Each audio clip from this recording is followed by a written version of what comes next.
नमस्कार दोस्तों, मैं प्रतिभा। आप लोग का स्वागत है कृष्णा मल्ली पीसीएस बाय प्रतिभा में। दोस्तों, आज से हम घटना चक्र जीएस पॉइंटर स्टार्ट कर रहे हैं। इसमें हम पहले आधुनिक भारतीय इतिहास का पार्ट 1 देखेंगे। दोस्तों, यह वीडियो आप लोग को कैसी लगती है आप हमें ज़रूर कमेंट बॉक्स में बताइएगा, ताकि हम वीडियो को कंटिन्यू कर सकें। यदि आप लोग चैनल सब्सक्राइब न किए हो तो कर लीजिए, ताकि नोटिफिकेशन आप तक पहुंच सके। आप लोग को पीडीएफ चाहिए तो आप हमारा टेलीग्राम ग्रुप ज्वाइन कर सकते हैं, वहां से आपको पीडीएफ मिल जाएगी। टेलीग्राम का लिंक आपको डिस्क्रिप्शन में मिल जाएगा। चलिए हम स्टार्ट करते हैं। हाँ, आप लोग जो है लाइक शेयर कर दिया करिए और घंटी भी दबा दीजिएगा इसकी। चलिए स्टार्ट करते हैं। भारतीय इतिहास। चलिए हम यूरोपीय कंपनियों का आगमन से स्टार्ट कर रहे हैं। चलिए, वास्को डी गामा कालीकट तट पर पहुंचा था 1498 ईस्वी में, 1498 में। दूसरा देखते हैं, पुर्तगाली उपनिवेश का प्रथम वायसराय भारत में था Francisco de Almeida. Vasco D gamma का कालीकट में स्वागत कौन किया था? तो जमोरिन ने किया था। चलिए समुद्री यात्री देश देख लेते हैं, कौन किस देश से आए थे। वास्को डी गामा जो है पुर्तगाल के थे। क्रिस्टोफर कोलंबस स्पेन के थे। कैप्टन कुक जो है ग्रेट ब्रिटेन के थे। तस्मान जो है हाईलैंड के थे। ये इम्पॉर्टेंट है चारों, आप लोग अच्छे से देख लीजिएगा। भारत में पुर्तगाली शक्ति की वास्तविक संस्थापक कौन था? अल्बुकर्क था।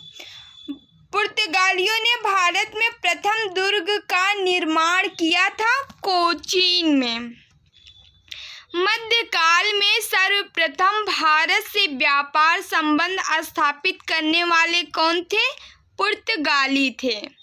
भारत में प्रथमतः सामुद्रिक व्यापारिक केंद्र स्थापित किया था तो पुर्तगालियों ने। बंगाल की बांदेल, चिंसुरा, हुगली, श्रीरामपुर फैक्ट्रियों में से एक जो पुर्तगालियों द्वारा स्थापित की गई थी। तो पुर्तगालियों द्वारा जो फैक्ट्री स्थापित की गई थी वो कहाँ की गई थी? तो हुगली में की गई थी। चलिए दोस्तों, हम अगला क्वेश्चन देखते हैं। पांडिचेरी के संदर्भ में सही कथन है। क्या है? पांडिचेरी पर कब्जा करने वाली पहली यूरोपीय शक्ति जो है कौन थी? पुर्तगाली थी। दोस्तों, इसमें सारे क्वेश्चन इम्पोर्टेंट है। यह जो है स्टेट पीसीएस में किसी न किसी स्टेट पीसीएस में ये क्वेश्चन पूछा ही गया है, इसलिए और भी ज़्यादा इम्पोर्टेंट है। हुगली को बंगाल की खाड़ी में समुद्री लूटपाट के लिए अड्डा कौन बनाया था? तो पुर्तगालियों ने। कलकत्ता का संस्थापक कौन था? तो जॉर्ज चारनॉक थे। भारत में यूरोपीय शक्तियों के प्रवेश के संदर्भ में सही कथन क्या है? सही कथन क्या क्या है? तो अंग्रेजों ने अपना पहला कारखाना दक्षिण भारत में मछलीपट्टनम में लगाया था। दूसरा है, पूर्वी भारत में अंग्रेजी कंपनी ने 1633 ईस्वी में उड़ीसा में पहला कारखाना लगाया। डुप्ले के नेतृत्व में फ्रांसीसियों ने 1746 ईस्वी में मद्रास पर कब्जा किया था। चलिए अगला क्वेश्चन देखते हैं। भारत के साथ व्यापार के लिए सर्वप्रथम संयुक्त पूंजी कंपनी आरंभ करने वाले लोग कौन थे? तो डच थे।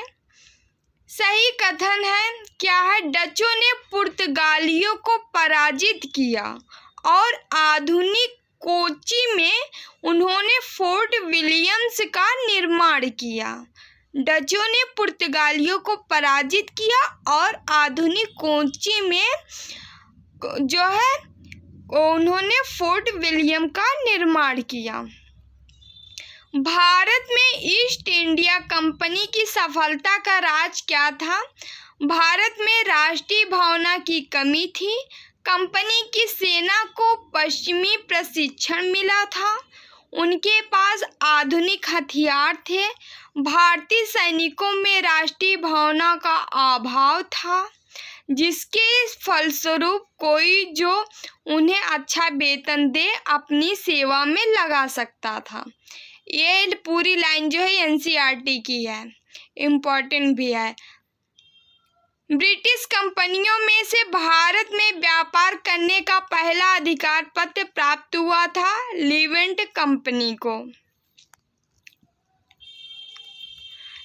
लंदन में ब्रिटिश ईस्ट इंडिया कंपनी के गठन के समय भारत का बादशाह कौन था?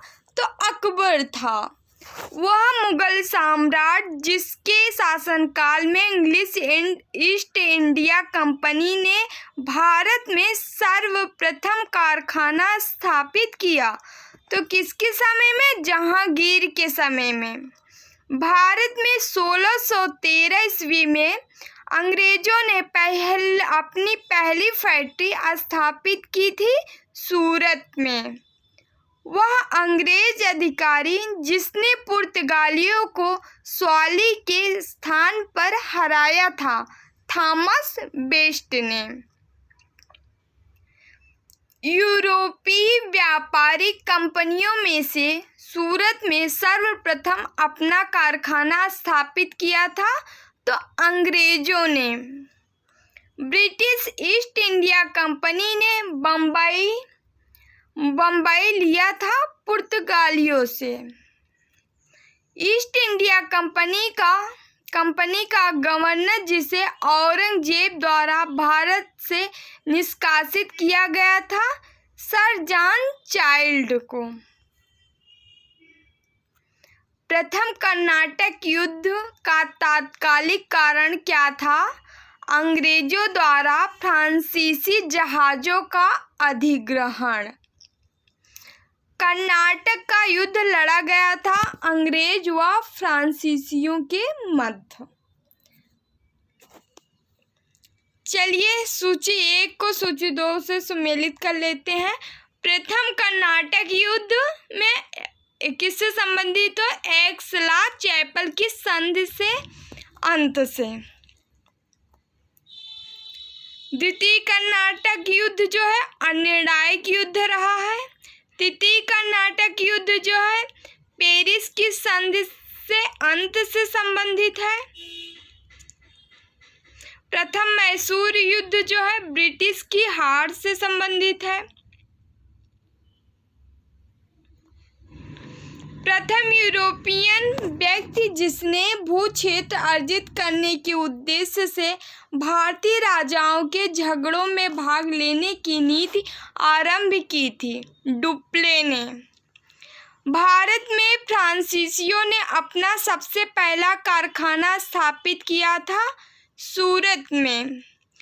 फ्रांसीसी ईस्ट इंडिया कंपनी स्थापित हुई थी लुई 14वें के शासनकाल में।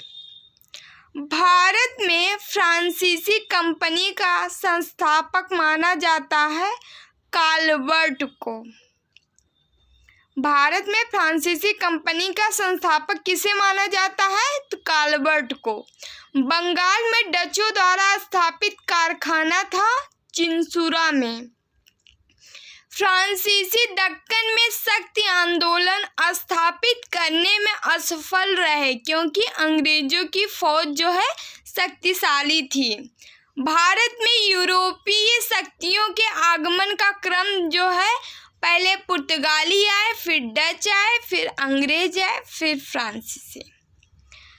सही सुमेलित है। पांडिचेरी फ्रेंच, गोवा पुर्तगीज, ट्रान के बाद जो है डेनिश या डेन, सद्रास में डच।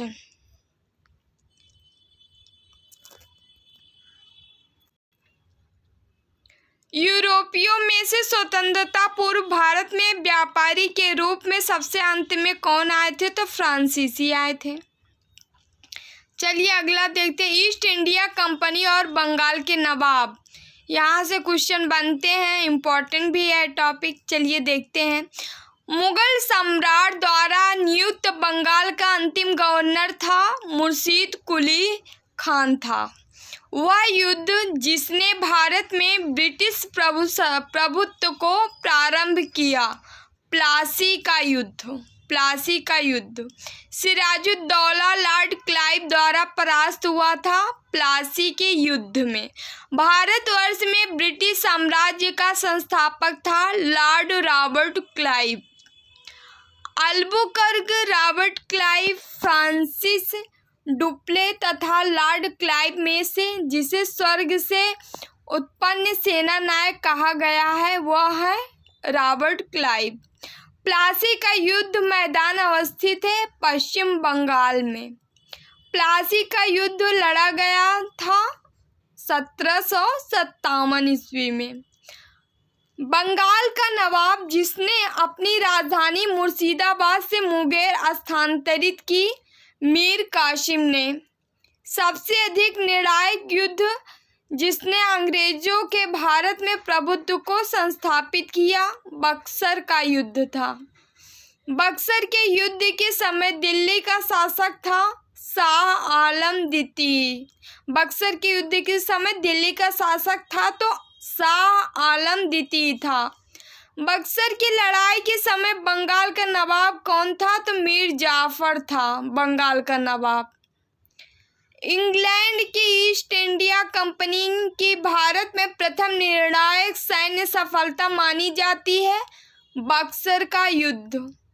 ईस्ट इंडिया कंपनी को दीवानी प्रदान की थी शाह आलम द्वितीय ने।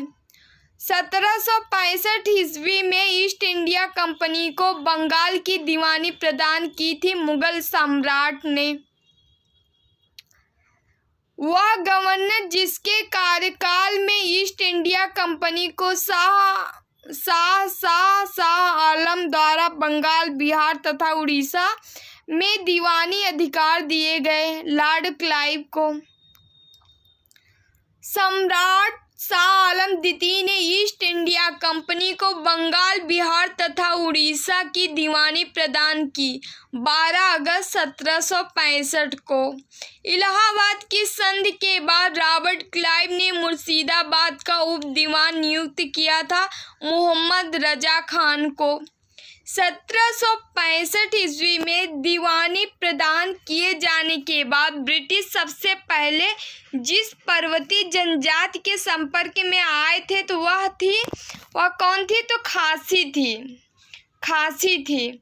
18वें शतक में भारत में लड़े गए युद्धों का सही कालानुक्रम है। अंबर का युद्ध लड़ा गया, फिर प्लासी का, फिर वाडीवास का, फिर बक्सर का। इसका क्रम आप लोग देख लीजिएगा अच्छे से, क्रमवार मिलाने के लिए आ जाता है एग्जाम में। चलिए आगे देखते हैं। बक्सर का युद्ध मीर कासिम के विरुद्ध ईस्ट इंडिया कंपनी। वाडीवास का युद्ध जो है फ्रांसीसी के विरुद्ध ईस्ट इंडिया कंपनी। चिलियावाल का युद्ध जो है डलहौजी के विरुद्ध सिखों ने किया। और खुर्दा का युद्ध जो है निजाम के विरुद्ध मराठों ने किया। भारत में अंग्रेजों का सर्वाधिक विरोध किया गया मराठा द्वारा। क्षेत्रीय राज्य पंजाब एवं मैसूर के बारे में देखते हैं। रणजीत सिंह के राज्य में सम्मिलित था श्रीनगर। रणजीत सिंह संबंधित थे शुकरचकिया मिसल से। महाराजा रणजीत सिंह के राज्य की राजधानी थी लाहौर। रणजीत सिंह ने सुप्रसिद्ध कोहिनूर हीरा प्राप्त किया था शाह शुजा से। ईश्वर की इच्छा थी कि मैं सब धर्मों को एक निगाह से देखूं, इसलिए उसने दूसरी आंख की रोशनी ले ली। यह कथन कहा था महाराजा रणजीत सिंह ने। महाराजा रणजीत सिंह के उत्तराधिकारी थे खड़ग सिंह। सिख राज्य का अंतिम राजा था कौन था, तो दलीप था। सिख राज्य का अंतिम राजा दलीप था। पंजाब के पूर्व महाराजा दलीप सिंह के विषय में 23 अक्टूबर 1953 निधन हो गया। निधन पेरिस में हुआ। नासिक में उनकी अंत्येष्टि हुई। उन्होंने कभी भी सिख धर्म नहीं छोड़ा था। वह कभी भी रूस नहीं गए थे। में सही कथन है। और 23 अक्टूबर 1993 को उनका निधन पेरिस में हुआ था। पंजाब के पूर्व महाराजा दलीप सिंह के बारे में है। उनका निधन जो है 23 अक्टूबर 1893 को उनका निधन पेरिस में हुआ था, दलीप सिंह का। पंजाब के विलय के पश्चात पंजाब पर शासन करने के लिए 3 की परिषद के सदस्य थे। सर हेनरी लॉरेंस अध्यक्ष थे। जॉन लॉरेंस एवं चार्ल्स ग्रेविल मांसेल।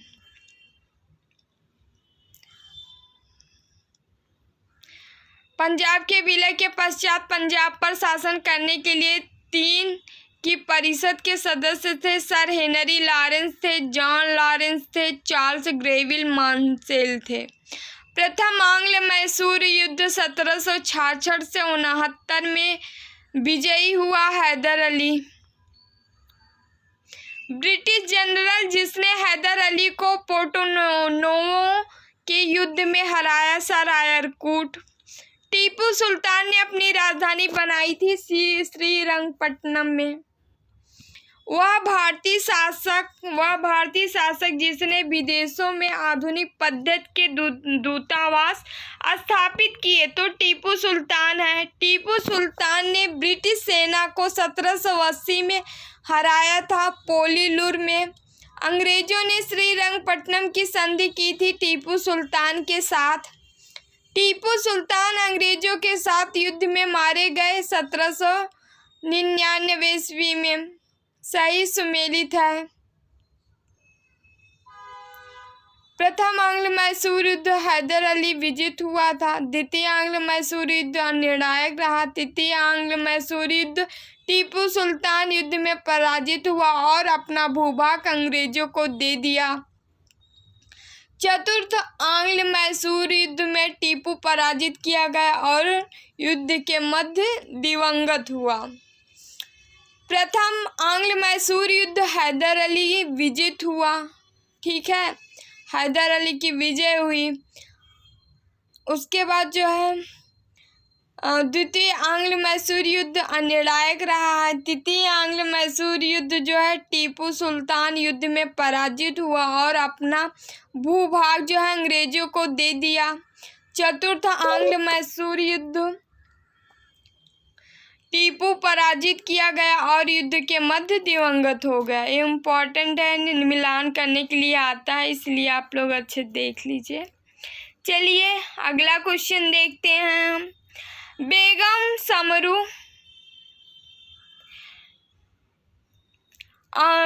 समरू ने एक अति प्रसिद्ध चर्च का निर्माण करवाया था तो सरधना में।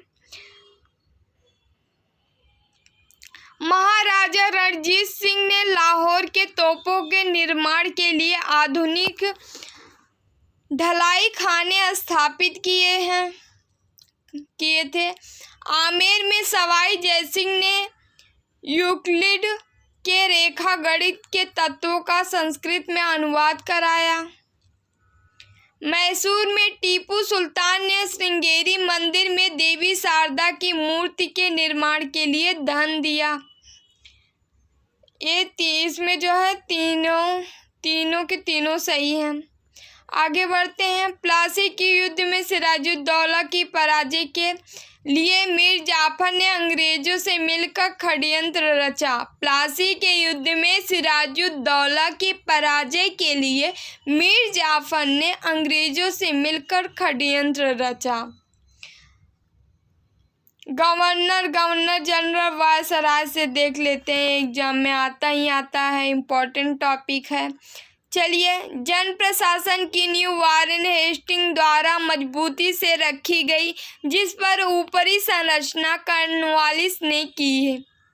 ईस्ट इंडिया कंपनी की असैनिक और सैनिक सुधार करने का श्रेय क्लाइव को था। लॉर्ड डलहौजी ने द्वैत के सिद्धांत के आधार पर ब्रिटिश साम्राज्य में समृद्ध क्षेत्र जोड़े। कलकत्ता में एशियाटिक सोसाइटी की स्थापना के समय बंगाल का गवर्नर जनरल था लॉर्ड वारेन हेस्टिंग। सुरक्षा प्रकोष्ठ की नीति संबंधित है वारेन हेस्टिंग से। सुरक्षा प्रकोष्ठ की नीति किससे संबंधित है? वारेन हेस्टिंग से। बंगाल में द्वैत शासन प्रणाली समाप्ति किया था वारेन हेस्टिंग ने। वह गवर्नर जनरल जिस पर ब्रिटिश संसद में महाभियोग का मुकदमा चलाया गया, ये सब कुछ जनाए हुए हैं वारेन हेस्टिंग पर। भारत में न्यायिक संगठन की स्थापना की थी लॉर्ड कॉर्नवालिस ने। वह गवर्नर जनरल जिसने भारत की प्रसंविधाबद्ध सिविल सेवा का सृजन किया, जो कालांतर में भारतीय सिविल सेवा के नाम से जानी गई। तो कौन किया था? कॉर्नवालिस ने सृजन किया था। कौन? सिविल सेवा की, तो कॉर्नवालिस ने किया था। लॉर्ड कॉर्नवालिस की कब्र कहाँ स्थित है? गाजीपुर में। 1802 ईस्वी की बसीन की संधि पर हस्ताक्षर हुए थे अंग्रेज तथा बाजीराव द्वितीय के मध्य। 1802 ईस्वी की बसीन संधि पर हस्ताक्षर कौन किए थे?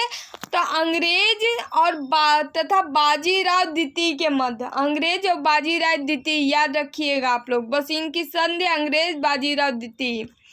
लॉर्ड वेलेस्ली की सहायक संधि को स्वीकार करने वाला पहला मराठा सरदार था पेशवा बाजीराव द्वितीय।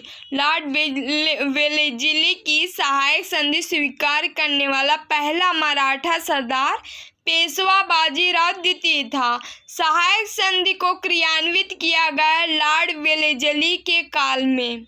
सहायक संधि को क्रियान्वित किया गया लॉर्ड वेलेस्ली के काल में।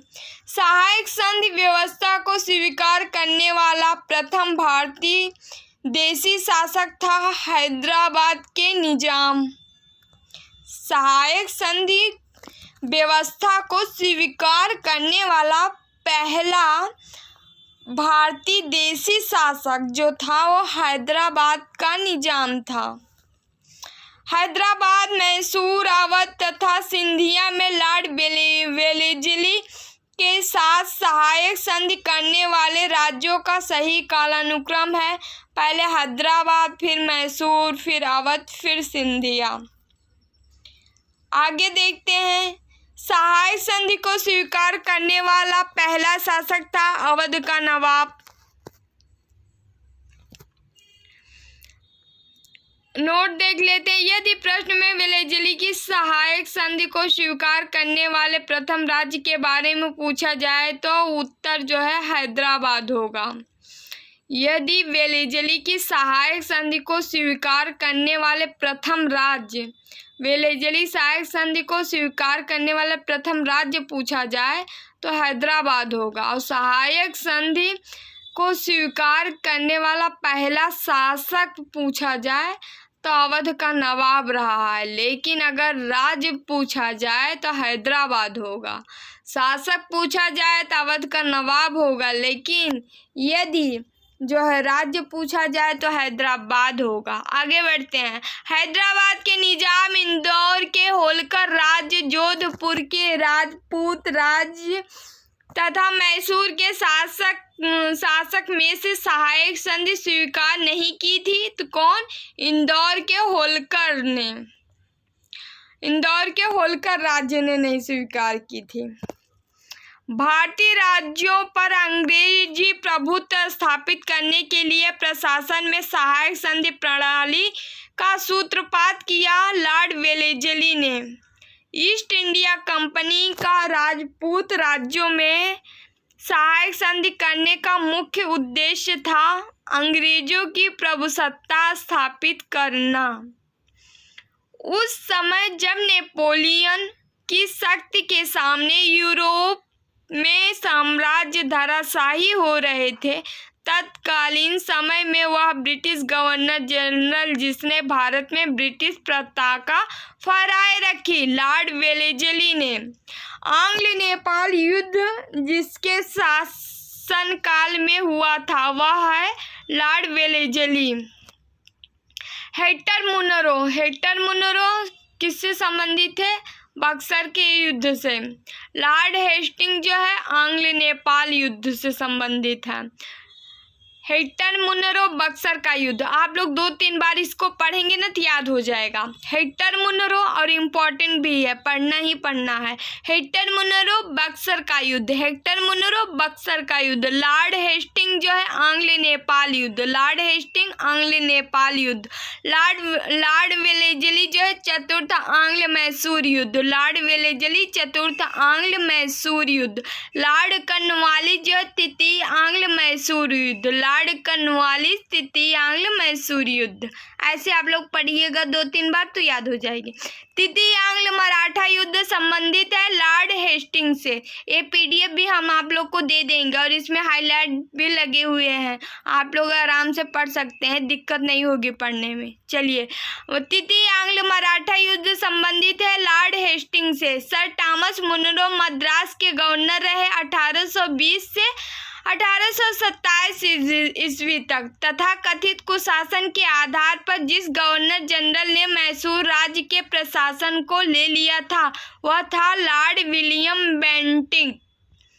गवर्नर जनरल जो तृतीय आंग्ल मैसूर युद्ध से संबद्ध है कौन है? Lord Cornwallis. गवर्नर जनरल जो तृतीय आंग्ल मैसूर युद्ध से कौन संबंधित है? तो लॉर्ड कॉर्नवालिस। तृतीय आंग्ल मैसूर युद्ध कौन? Lord Cornwallis. ठगों के दमन के संबंध था कैप्टन स्लीमैन। ठगों के दमन से संबंधित कौन है? कैप्टन स्लीमैन है। सती प्रथा पर पाबंदी लगाई विलियम बेंटिंग, आप लोग को पता होगा। विलियम बेंटिंग के द्वारा सती प्रथा समाप्त की गई 1829 ईस्वी में। सती प्रथा समाप्त की गई विलियम बेंटिंग के द्वारा। बंगाल से दासों के निर्यात को रोक दिया गया 1789 ईस्वी में, 1789 में। लॉर्ड डलहौजी द्वारा अवध का अंग्रेजी राज्य में विलय हुआ था कुप्रशासन के कारण। लॉर्ड डलहौजी द्वारा अवध का अंग्रेजी राज्य में विलय हुआ था कुप्रशासन के कारण। ब्रिटिश साम्राज्य में अवध का विलय हुआ था 1866 ईस्वी में। चलिए, सुमेलित क्या है ये भी देख लेते हैं। 1849 ईस्वी में पंजाब का विलय हुआ था। ठीक है, इसको भी आप लोग 2-3 बार अच्छे देखिएगा, पढ़िएगा, याद हो जाएगा। 1849 ईस्वी में पंजाब का विलय हुआ। 1848 में सतारा का विलय हुआ। 1856 में अवध का विलय हुआ।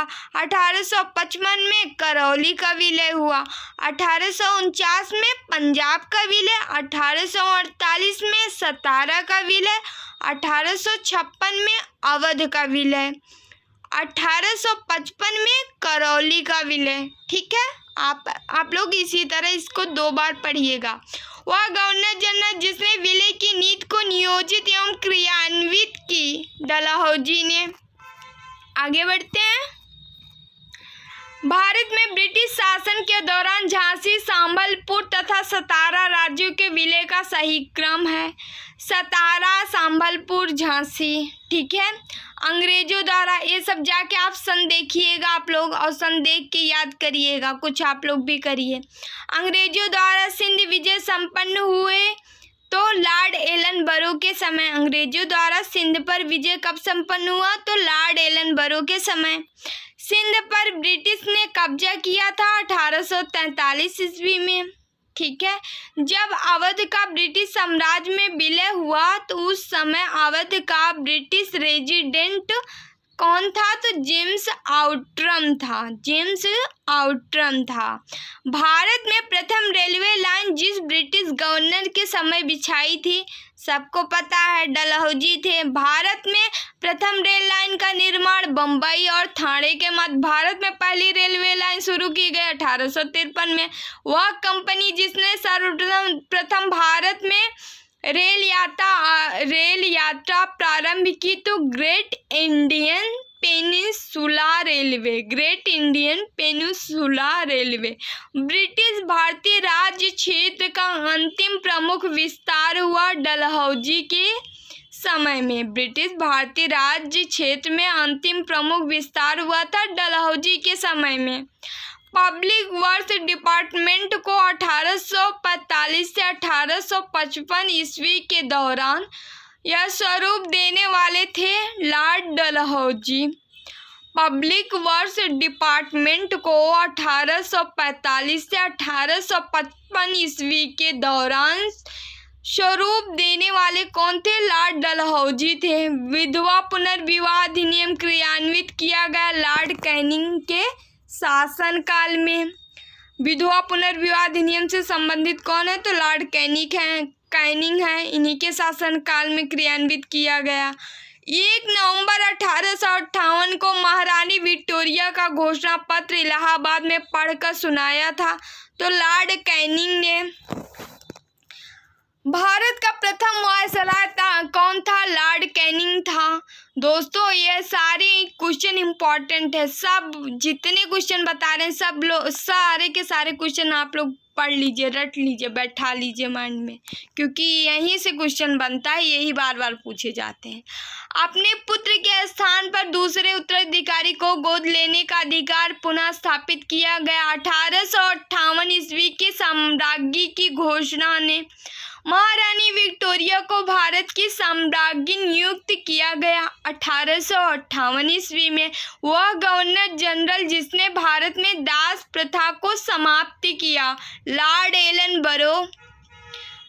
चलिए कुछ गवर्नर जनरल और उनके कार्य देख लेते हैं, या मतलब कौन किस टाइम थे देख लेते हैं। लॉर्ड कॉर्नवालिस जो है अस्थायी बंदोबस्त संबंधित है। लॉर्ड वेलेजली जो है सहायक संधि से। लॉर्ड वेलेजली सहायक संधि से। लॉर्ड कॉर्नवालिस जो है स्थायी बंदोबस्त से। लॉर्ड डलहौजी व्यक्तिगत का सिद्धांत। लॉर्ड डलहौजी व्यक्तिगत का सिद्धांत। लॉर्ड कैनिंग 1857 का विद्रोह। लॉर्ड कैनिंग 1857 का विद्रोह। लॉर्ड हेस्टिंग जो है तृतीय आंग्ल मराठा युद्ध। लॉर्ड विलियम बेंटिंग जो है 1829 ईस्वी की 17वां रेगुलेशन। लॉर्ड कॉर्नवालिस जो है अस्थायी बंदोबस्त। लॉर्ड वेलेजली सहायक संधि। लॉर्ड वेलेजली सहायक संधि। लॉर्ड डलहौजी व्यक्तिगत का सिद्धांत। लॉर्ड कैनिंग 1857 का विद्रोह। लॉर्ड हेस्टिंग तृतीय आंग्ल मराठा युद्ध। लॉर्ड विलियम बेंटिक जो है 1829 ईस्वी का 17वां रेगुलेशन। चलिए स्थायी बंदोबस्त प्रारंभ किया गया लॉर्ड कॉर्नवालिस के शासनकाल में। पेशवाई को समाप्त किया गया 1818 ईस्वी में। आगे देखते हैं।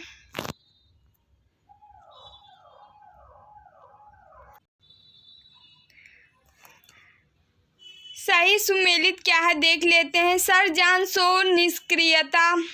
सर जॉन शो निष्क्रियता से संबंधित है। लॉर्ड एलनबरो जो है सिंध का विलय। लॉर्ड एलनबरो के समय सिंध का विलय हुआ। लॉर्ड डलहौजी जो है अवध का विलय। लॉर्ड डलहौजी के समय अवध का विलय हुआ। लॉर्ड वेलेजली के समय चतुर्थ आंग्ल मैसूर युद्ध हुआ। लॉर्ड वेलेजली के समय चतुर्थ आंग्ल मैसूर युद्ध हुआ। लॉर्ड डलहौजी अवध का विलीनीकरण हुआ। लॉर्ड डफरिन भारतीय राष्ट्रीय कांग्रेस की स्थापना हुई। लॉर्ड विलियम बेंटिक के समय चार्टर एक्ट 1833 का पारित होना। लॉर्ड लिटन के समय द्वितीय आंग्ल अफगान युद्ध का प्रारंभ होना। इसको आप लोग देख लीजिएगा। सर जॉन शो निष्क्रियता से संबंधित है। लॉर्ड एलनबरो जो है सिंध का विलय। लॉर्ड डलहौजी अवध का विलय। लॉर्ड वेलेजली चतुर्थ आंग्ल मैसूर युद्ध। लॉर्ड डलहौजी अवध का विलीनीकरण। लॉर्ड डफरिन जो है भारतीय राष्ट्रीय कांग्रेस की स्थापना। लॉर्ड विलियम बेंटिंक जो है चार्टर एक्ट 1833 पारित होना। लॉर्ड लिटन जो है द्वितीय आंग्ल अफगान युद्ध का प्रारंभ होना। आगे बढ़ते वह गवर्नर जनरल जो चतुराईपूर्ण निष्क्रियता की नीति के साथ जुड़ा हुआ था, जॉन लॉरेंस। भारत में अंग्रेजों के समय में प्रथम जनगणना हुई। लॉर्ड मेयो के कार्यकाल में वह वायसराय जिसकी हत्या अंडमान निकोबार द्वीप समूह में एक दंडित अपराधी द्वारा की गई। तो लॉर्ड मेयो की अफगानिस्तान के प्रति एक जोश भरी उग्र नीति का अनुसरण करने वाले गवर्नर जनरल कौन थे? तो लिटन हैं। भारत का वायसराय सबसे दीर्घ काल तक रहा। लॉर्ड लिनलिथगो, लॉर्ड कर्जन द्वितीय सर्वाधिक कार्यकाल तक रहे। लॉर्ड कर्जन पहले जो है लॉर्ड लिनलिथगो हैं। भारत में अस्थायी स्वायत्त शासी संस्थाएं 1882 ईस्वी में सशक्त की गई थी लॉर्ड रिपन द्वारा। इल्बर्ट बिल विवाद का संबंध था यूरोप के लोगों के मामलों की सुनवाई करने के लिए भारतीय न्यायाधीशों पर लगाई गई अयोग्यता को हटाए जाने से। महिलाओं तथा बच्चों की कार्य अवधि के घंटों को सीमित करने तथा स्थानीय शासन को आवश्यक नियम बनाने के लिए प्राधिकृत करने के लिए प्रथम फैक्ट्री अधिनियम का अभिग्रहण किया गया। लॉर्ड रिपन के कार्यकाल में भारत में स्थानीय स्वायत्त शासन का जनक माना जाता है लॉर्ड रिपन को। आगे देखते हैं क्लाइव जो है बंगाल में दोहरा शासन। क्लाइव के समय बंगाल में दोहरा शासन। बेंटिंग जो है अंग्रेजी शिक्षा से संबंधित है। चार्ल्स मेटकॉफ जो है प्रेस पर से प्रतिबंध हटाने से संबंधित है। लॉर्ड विलियम बेंटिंग जो है सती प्रथा निषेध से संबंधित है। लॉर्ड रिपन जो है स्वायत्त शासन से संबंधित है। लॉर्ड कर्जन बंगाल विभाजन से संबंधित है। भारतीय पुरातत्व सर्वेक्षण की स्थापना हुई थी लॉर्ड कर्जन के कार्यकाल में जो है प्राचीन स्मारक संरक्षण एक्ट पारित हुआ लॉर्ड कर्जन के कार्यकाल में। भारत में कर्जन के प्रशासन की तुलना औरंगजेब से की थी जे.के. गोखले ने। भारत में ब्रिटिश साम्राज्य के दौरान Lord Curzon, Lord Chelmsford, Lord Hardinge तथा लॉर्ड इरविन वायसरायों का सही कालानुक्रम है। Lord Curzon, Lord Hardinge, Lord Chelmsford, Lord Irwin. फूट डालो और राज करो की रणनीति अपनाई गई थी लॉर्ड कर्जन द्वारा। वह गवर्नर जनरल जिसने सबसे पहले पृथक निर्वाचन मंडल की व्यवस्था मुसलमानों को जीतने व उन्हें अंग्रेजों के विरुद्ध करने के लिए इस्तेमाल की थी लॉर्ड मिंटो ने। भारत का एकमात्र यहूदी वायसराय है लॉर्ड रीडिंग है। मिलान देख लेते हैं। Pitt's India Act Warren Hastings से संबंधित है। डॉक्ट्रिन ऑफ लैप्स जो है डलहौजी से संबंधित है। वर्नाकुलर प्रेस एक्ट जो है लिटन से संबंधित है, लिटन के समय में आया। इल्बर्ट बिल जो है रिपन के समय में। ठगी का दमन जो है विलियम बेंटिंग के समय। रिंग फेंस की नीति जो है वारेन हेस्टिंग के समय। ब्रिटिश भारत की राजधानी कलकत्ता से दिल्ली स्थानांतरित की गई लॉर्ड हार्डिंग के में। चूक का सिद्धांत हड़प नीति संबंधित है डलहौजी से। बंगाल का विभाजन लॉर्ड कर्जन के समय हुआ था। बंगाल में दोहरा शासन जो है क्लाइव के समय हुआ। सामाजिक सुधार जो है बेंटिंग के समय। ये बहुत इम्पोर्टेंट नहीं है, इसको आप लोग देख लीजिएगा। चलिए दोस्तों, वीडियो जो है लंबा हो रहा है, इस वजह से हम यही रोक रहे हैं। पार्ट फर्स्ट में हम यही तक देखेंगे। अगला वीडियो हम अगले पार्ट में हम देखेंगे जो है ब्रिटिश शासन का भारतीय अर्थव्यवस्था पर प्रभाव। यहाँ से हम स्टार्ट करेंगे दूसरा पार्ट। फिर 1857 की क्रांति आ जाएगी। फिर आगे अन्य जन आंदोलन, ये सब है टॉपिक हम आगे देखेंगे। दोस्तों चलिए, वीडियो आप लोग जो है लाइक शेयर कर दिया करिए और जो है चैनल सब्सक्राइब कर लीजिए ताकि नोटिफिकेशन आप तक पहुँच सके, और बेल आइकन भी दबा दीजिएगा ताकि घंटी भी आप तक पहुँचे। उसके बाद जो है आप लोग को PDF चाहिए तो हमारा टेलीग्राम ग्रुप ज्वाइन कर लीजिए। टेलीग्राम से आप लोग को PDF मिल जाया करेगा। टेलीग्राम का लिंक आपको डिस्क्रिप्शन में मिल जाएगा। चलिए दोस्तों, बाय बाय, टेक केयर।